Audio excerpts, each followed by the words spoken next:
Nature égale futur. Des enzymes pleines d'énergie.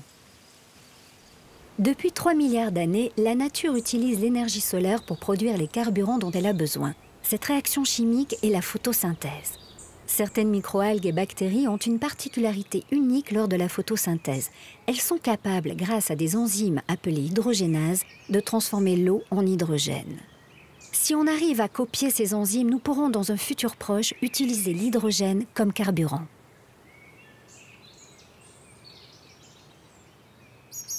Ça fait 30-40 ans que les gens travaillent sur les hydrogénases.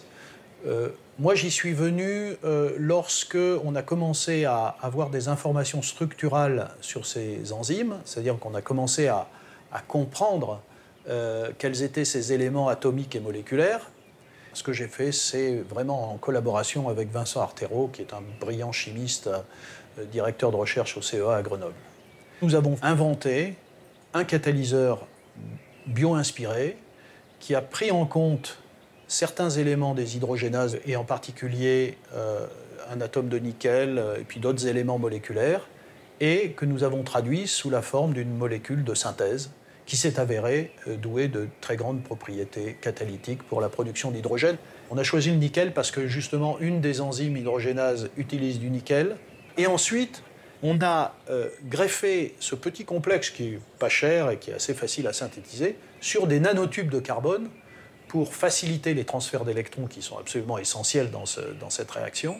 Et ces nanotubes de carbone, d'une certaine façon, ressemblent à la chaîne de transfert d'électrons qui existe dans les enzymes. Longtemps, les chimistes ont pensé que pour catalyser ces réactions de transfert d'électrons et de production d'hydrogène, il fallait utiliser des métaux nobles. Donc là, je pense en particulier aux platines. Aujourd'hui, on sait qu'il faut inventer des procédés, des technologies à base de métaux non nobles, donc pas trop chers et stables et efficaces. Puisque les enzymes savent faire ça avec du nickel et du fer, essayons de comprendre, copions-les et on devrait inventer des choses qui remplacent le platine. Grâce à ce catalyseur bio-inspiré, on peut produire de l'hydrogène à partir de l'eau. Cette réaction appelée électrolyse sépare l'eau en hydrogène et oxygène.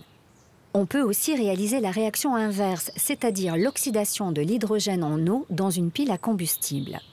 Au cours de cette réaction, l'énergie stockée sous forme d'électrons au sein de la molécule d'hydrogène est libérée grâce au catalyseur pour produire de l'électricité.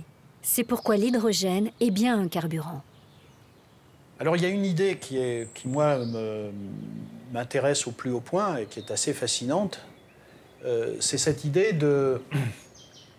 d'avoir chez soi, alors au niveau d'une maison, ou d'un quartier, ou d'un groupe de maisons, des dispositifs très simples. Un panneau photovoltaïque, un électrolyseur, une pile à combustible. Tous ces dispositifs existent, on n'a pas besoin de les inventer. Une fois qu'on a tout ça, on peut imaginer, et d'ailleurs les calculs le montrent, qu'une maison française puisse collecter de l'énergie solaire par les panneaux photovoltaïques, stocker l'électricité qui en découle en faisant de l'électrolyse et en convertissant de l'eau en hydrogène qu'on stocke dans une bonbonne dans sa cave. Et quand il fait nuit ou qu'il fait nuageux, eh bien on utilise cet hydrogène dans une pile à hydrogène en réaction avec l'oxygène pour donner de l'eau et de l'électricité qui réalimente la maison, la voiture, etc.